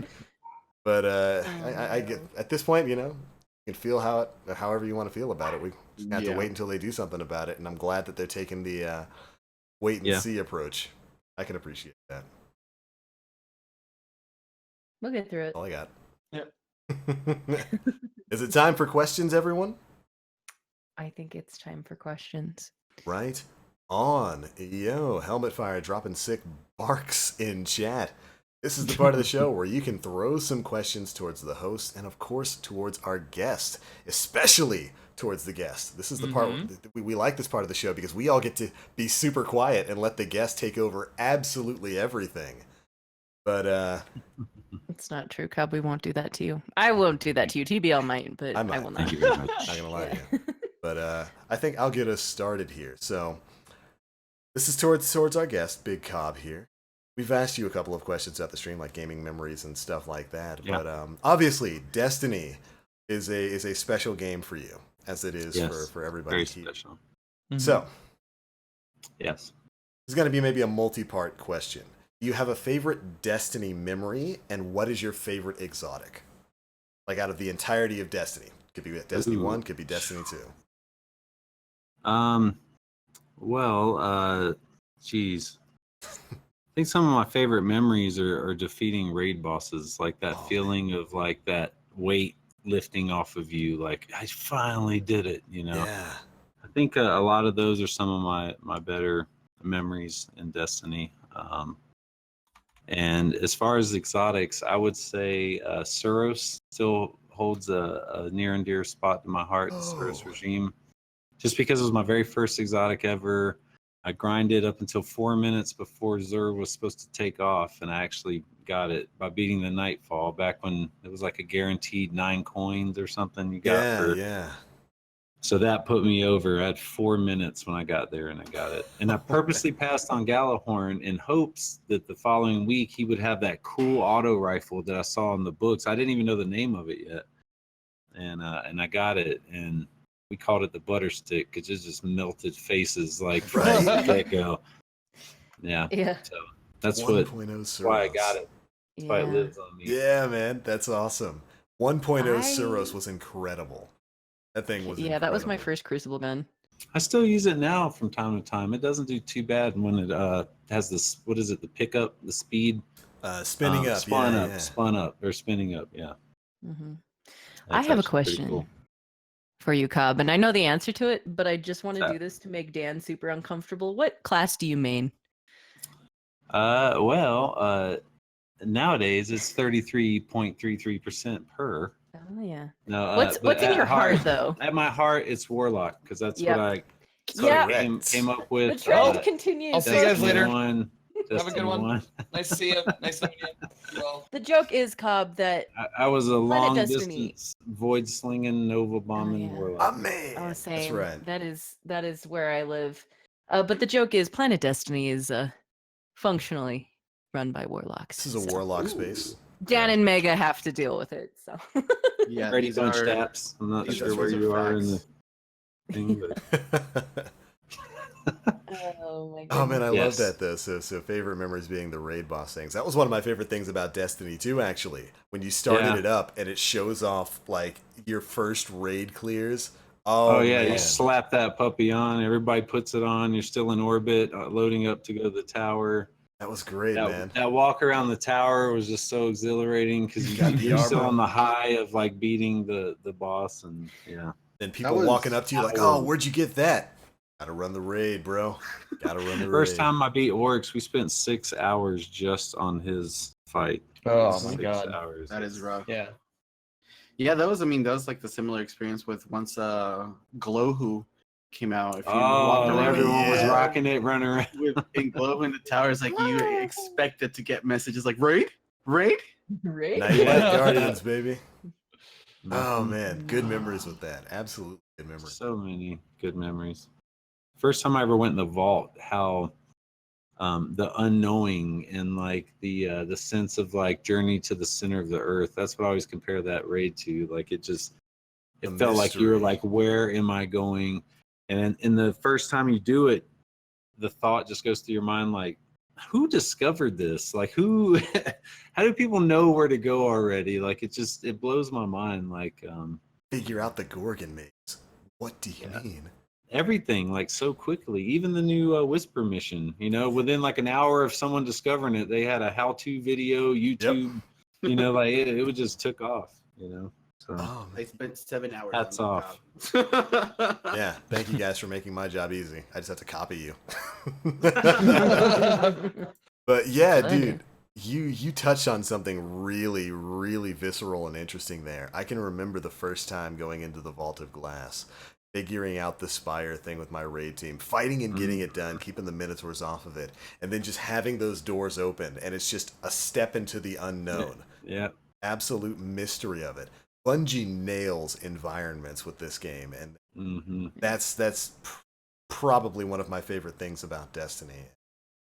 Yeah, that's a great gaming memory right there. Just going through the vault for the first time, finding this unkillable, crazy time god of a machine at the end, taking him down, and then getting the gun he was holding as a drop. It's good stuff. This is what I love about Destiny. hmm The memories. Good stuff. Let's see, we got any questions? Yeah, there's a Hank, few. how do you Mhm. feel about Whisper being time gated and RNG based? I don't have a Meh. problem with the time gate. It Right. was a little sucky when, last Sunday people were sitting around Yeah. for 8 hours waiting for a Taken Blight to spawn, which, by the way, hilarious story, that wasn't a bug. Your RNG literally was that bad. But Bungie came That out was and clarified. everyone's RNG. Everyone's RNG. It was what a Full beautiful RNG. moment of the engrams, your exotic engrams turning into legendaries or blues or something. It was just a beautiful chorus of nonsense. Bungie came out and clarified that that wasn't a bug. There was nothing wrong there. The game just decided to throw everybody endless Cabal again for 8 hours. This Me too, Asher. Me the fuck too. beautiful. Just absolutely beautiful. Man, Yeah. it's one of those things where I was hoping that maybe they'd take a look at it and be like, you know what, that does happen quite a bit. Maybe we should make that a global event on IO rather than have it be tied to all the blights on IO rather than just in Lost Oasis. But with I can. I don't know the spaghetti code, and I don't want to play armchair. I don't want to play armchair dev on that. You know what I mean? Like, they have their reasons for doing it the way that they did it. And I don't know. I feel like you can hit some hot runs. This morning we helped. Well, I was telling you guys before the stream. We helped like 10 people this morning, one after the other. And that seems to be like a consistent thing on Sunday mornings now. I don't know why that is, but we hit a streak, and then there was a long time in between. Like, I think from 2 p.m. till I think almost 10, like, was when the next one popped up, I think. I mean, and I could be very wrong too. There could have been like a couple in there. I wasn't on the entire, but there was right around 10, another one dropped, and we helped the 11th person with it. And so, like, I feel like that's, if you come home from work and you're in the middle of one of those blights, and that's the only time that you have to run it, you're going to be pretty upset that you can't get that gun. Yeah. And like, and it's not your fault. It is specifically the game cranking that out for you. And it sucks. It sucks so hard. It does. And I hope that they come up with a solution for it that makes those stretches not so long and maybe a little bit more like Or if you rewarding. just have to have a good buddy that'll log in as you and hook you up. Yeah. Well, just point yeah, to and the there's mission. another. If you've done the normal mission, and if you've gotten the gun, if you've done the normal mission, why you couldn't then pull jump in somebody. and do it, Yeah. and then help people? That would like Mm-hmm. that's what we were doing with heroic helps. Is we have the heroic, people needed the heroic, Just join up.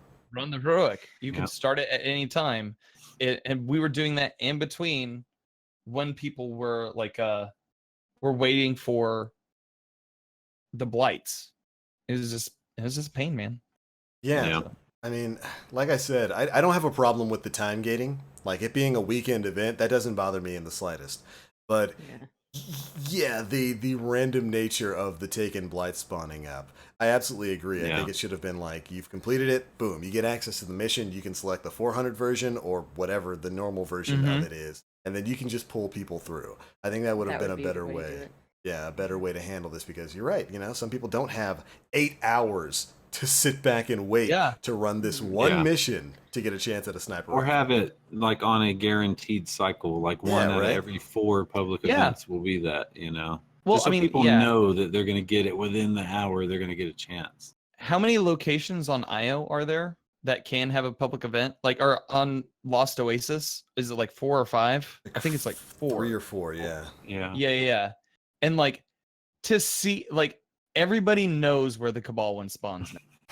They do So now. everyone's just like, nah, we're not going back there. Stop it. We're done. Like, it's Cabal it's insane. again. Exactly. Ball It's- again? I don't know. Also, so if I'm on and playing and you guys are like, hey, I wonder if there's a blight on IO, I've been tweeting that out every time I've been streaming. Just like, pay attention to my Twitter. That's how you'll know. This is how Dan gets people to follow him. Yeah, Good plan. exactly. 100%. It's a valid strategy. Good plan. 100%. You be like, I'm not only being helpful to people in my stream, but trying to be helpful to the other people outside in the community. And I make fun of you, Dan, but you have helped so many people. It's like, I do what I can. I do what I I can. know. You're a good noodle, Dan, and we appreciate you. Thank you. Do what I Dan. Not as I Sam. There you go. All right, we got another Oh, question man. up? We have lots of questions. Mhm. Cabal 2018 says, what do you guys think if they make the Nightfalls have their own modifiers again? Because picking your own for me is boring. I want them to be difficult again. Like, what do you think about that? You know, I'm in a 50-50 right there, because I definitely feel that.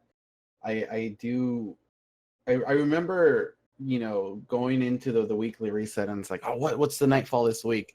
Arcburn, Omnigul, fuck. Like, Yeah. like it was one of those things. But then, like, if you needed to do it, you needed to push through it because you wanted the gear. As opposed to now, it's like it's a little bit easier. Hell, the Prestige Nightfall, depending on how you modify it, is easier than the standard Nightfall. It is. Absolutely. No, it really Mhm. is. Yeah. Really is. And that's backwards as hell, but whatever. Couldn't you technically crank it? Like crank the You can. difficulty? You could like pick what burn would be least effective to you and Yes. crank that Yeah. multiplier, Yeah. and then you've got your old difficult nightfalls. You could Nobody does that though. try to mimic that stuff. Yeah. Well, for the gentleman, We want in it to be chat, difficult, Yeah. but only if we Yeah. don't have You a know. choice. he Yeah. says he wants them to be hards again. Mhm. So Yeah, You you can do mean that, you can you know, definitely I do that. would definitely, But from his point of view, that kind of like kills, kind of like that he likes the curiosity. randomization. Yeah. You know, the the Yeah, that's- surprise, like I As get logic somebody that, I who get hates making decisions, I agree with that. It's true. Yeah, I mean, Nim, you and I have certainly spoken about this, but I think it was a mistake to remove the random weekly modifiers from Nightfalls. I think that kind of almost defeats some of the purpose of Nightfalls. It just makes them an extra hard heroic strike now, with nothing really, and not even that anymore, because heroic strikes have modifiers. But it makes them bland to the point where I don't even really run the normal Nightfall on most weeks. I just run the Prestige. Prestige. Now- There's no point in running the normal. Yeah, there's no outside of your milestone or your powerful engram drop. But I love what they've done with the Prestige. I love that you can go in there, you can select whatever modifiers you want, you can make it as easy or as hard as you want for extra rewards. I think that system should stay. They should probably even expand upon it, maybe add some more modifiers that you can select from in there. But with the normal Nightfall, I absolutely do believe that they should bring back some of the random weekly modifiers for it, because right now it's just kind of like what heroic strikes used to be before they got their modifiers back, where it was that weekly chore where it's like, ugh, I really don't want to do this because these are a drag and they're like not that fun. Yeah. So basically, heroic adventures. That's what the normal Nightfall is right now for me. It's my heroic adventure. It's a thing that I don't want to run and I don't think to run most weeks. And I think getting some special modifiers back would be. I mean, I'm just glad they got rid of the timers. I hated Yeah, the me too. Nightfall Yeah. timers. I hated it. I hated feeling rushed. Yeah. Like Yeah. that was such an artificial way to increase difficulty. It really was. exactly. Yeah. And But the score system's so much better. yeah. Agreed. I mean, you even the score system really doesn't matter though.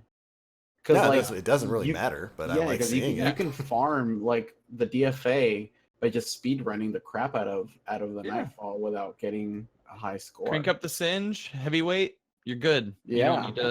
You don't need to do anything else. Exactly. Unless you thirst for the alternate emblems. Yeah. And there's Yeah. yeah. What was it you were going to say, Dan? We kept cutting you off.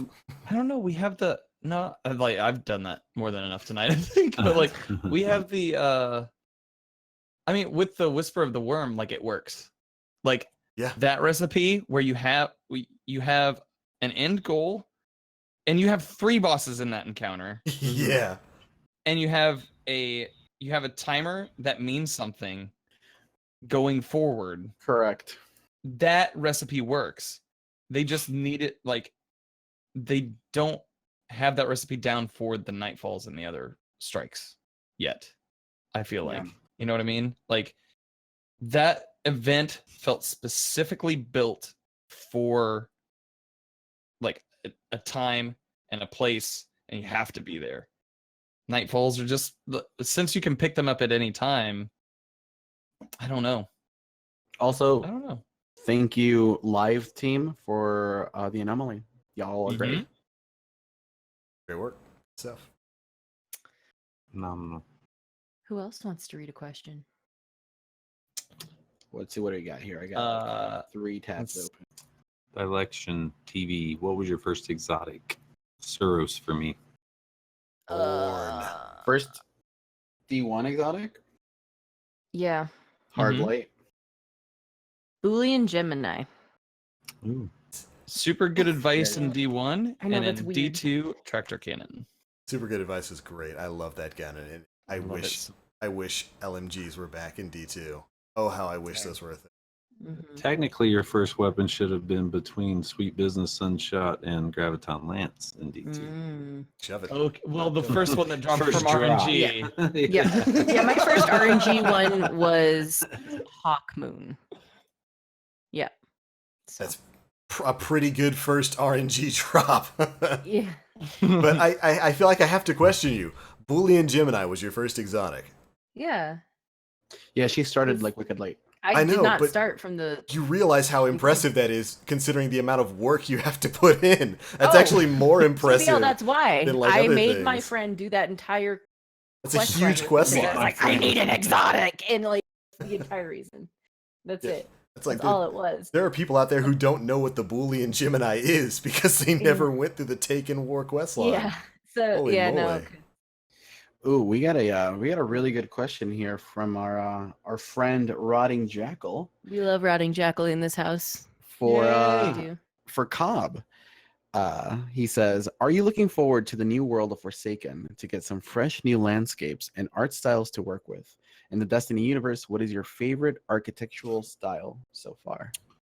Oh, that's a good question. The answer is yes. I'm very excited about the new world, the Forsaken world. Any new characters, new stuff that Bungie brings, let's start salivating. You know, like even when I see cool stuff in the trailers, like I'll pause it and screen cap something that I really thought looked cool, like because you'll get these urge to draw, you know, something that you see. Just like when I used to make a lot of beats, like whenever you hear that sample, you want to take that sample to throw on some hard drums, you know. So it's kind of the same with seeing cool new things and inspiring you to draw. So yes, I am very much looking forward to that. My favorite architectural style, I would say the hive, like all the hive textures. I love drawing the hive, the bone, the Nem over cracks, here. all that good stuff. This is why you and Nem are friends, Cub. Yeah, yeah. That's why. Man, That's why resonates Omnigul right in there. sits on a shirt right now. You know, Yeah. I love doing hive Nasty, textures. organic. Well, they're like super organic and Yeah, yeah, very organic. interesting. You know, creatures. Mhm. Just yeah, I love all the different you know, enemy archetypes, but the hive I really love. Can I just say how much cooler the hive look in D2 than in D1? Oh yeah, the way they crawl on They the worked ground out. now, and Yeah, and like the way they design the knights and stuff. Like Yeah, Oh, yeah, I think that they looks just they just improved on that looking so a lot much. more badass. They do. Yeah, They got do. they got Swoley Bible to give them a training round. That's right. I'm still waiting to see their architecture brought forward because we haven't seen Say that. proper hive architecture in Yeah, D2. We're gonna see some in Forsaken, and I'm super stoked for it. yeah. Yeah, we've talked about that. There's a distinct lack of like some of the more proper hive architecture, stuff like the Temple of Crota, stuff like what you saw in the Dreadnought. A lot of the hive environments in D2 are kind of those fleshy bone sort of places. They lack kind of the almost dark age sort of vibe that some of the hive architecture had in D1. You can just think about the Temple of Crota on the moon. Like, there's no hive spot in Destiny 1 that even looks close to that sort of architecture. Like that Or the medieval Dreadnought. cathedral type feel. Yeah. Yeah, and See, looking that forward to that coming back.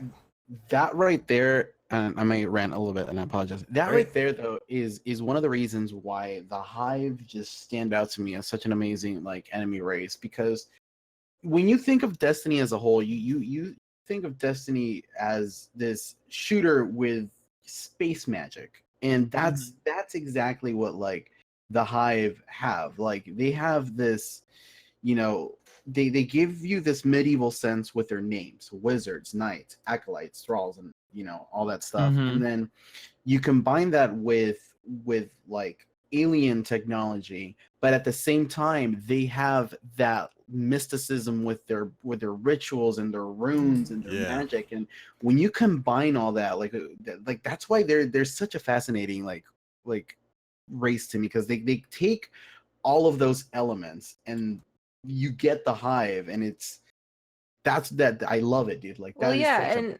cool blend. can I just add on that by saying like that's why I started playing Destiny in the first place? Because like I've been around people who play games for a long time, and like just the really gritty, realistic FPS shit never appealed to me a whole lot.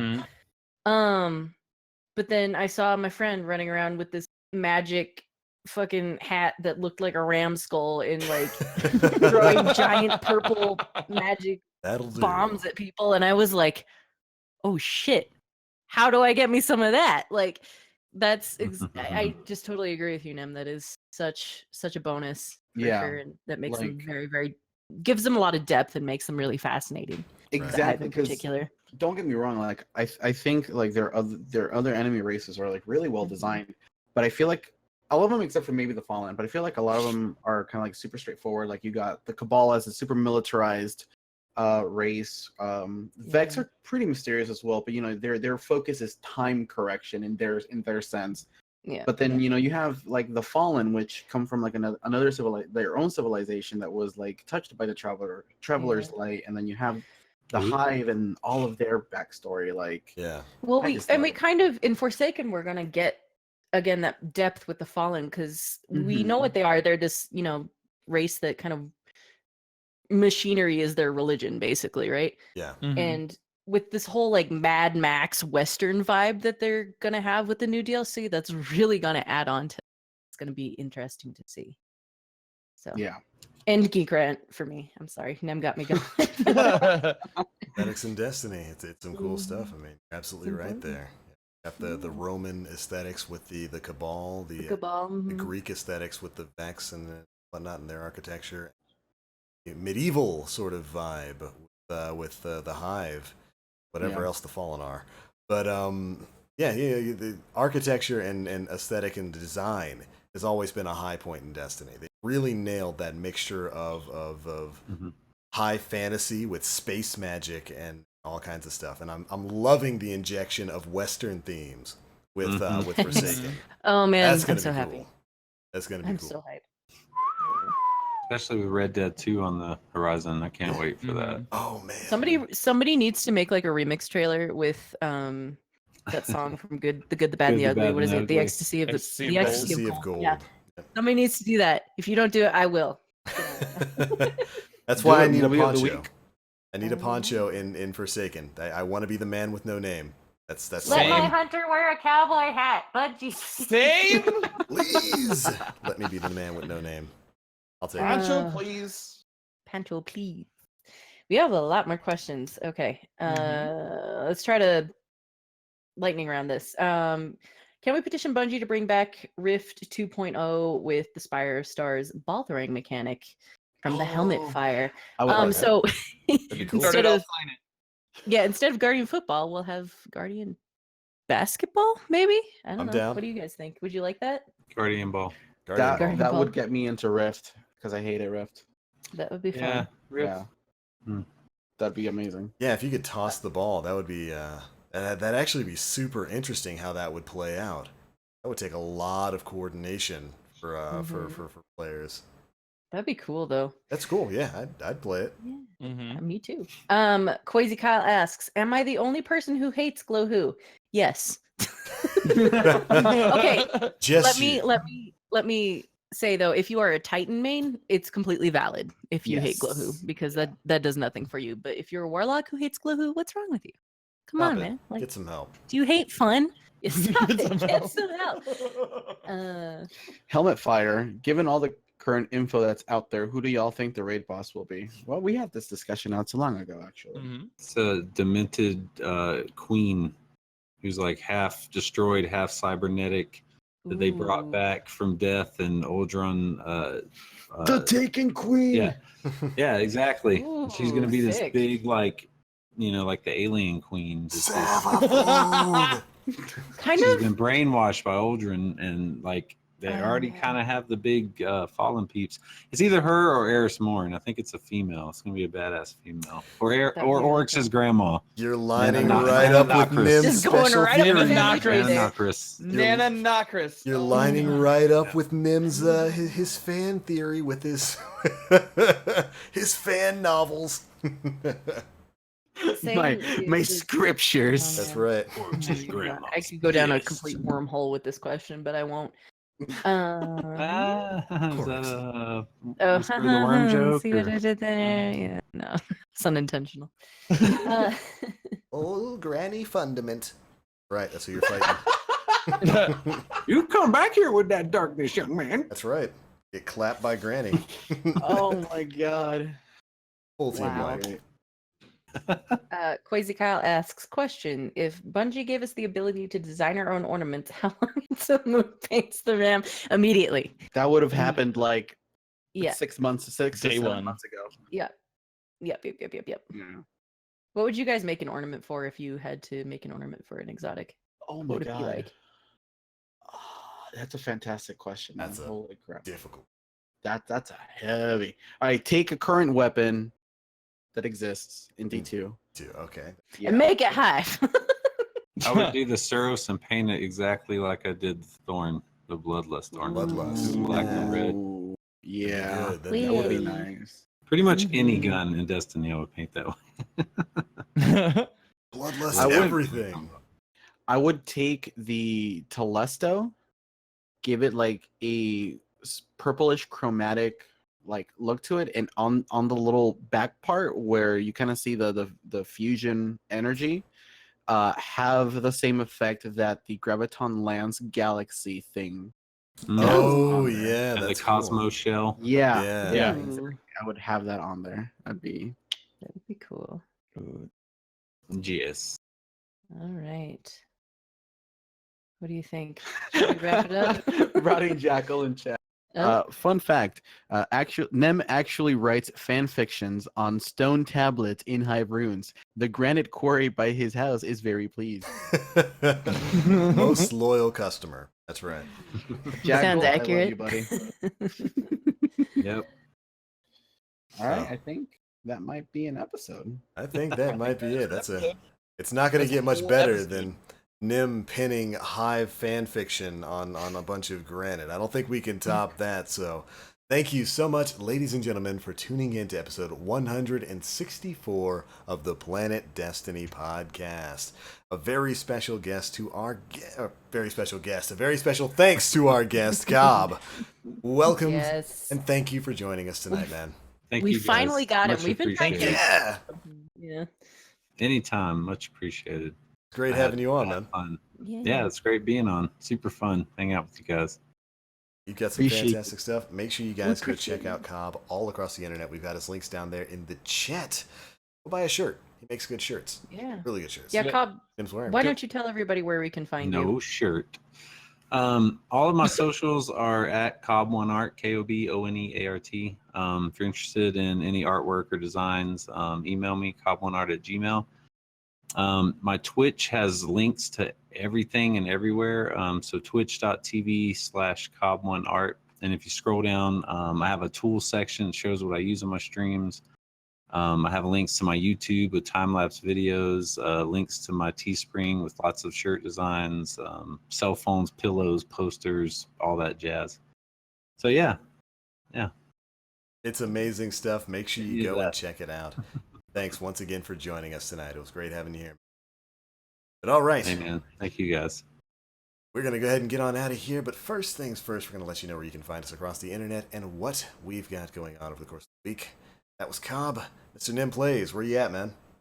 Twitter.com/nemplays, twitch.tv/nemplays, and then the Planet Destiny YouTube as well. He does a lot of stuff. He does. Fan. Wonderful. Mhm. No, but Go. TBL, you are a machine when it comes to those videos as well. So Yeah. you ain't no I just have nothing Yeah. better to do. Miss Moonvald, where can they find you?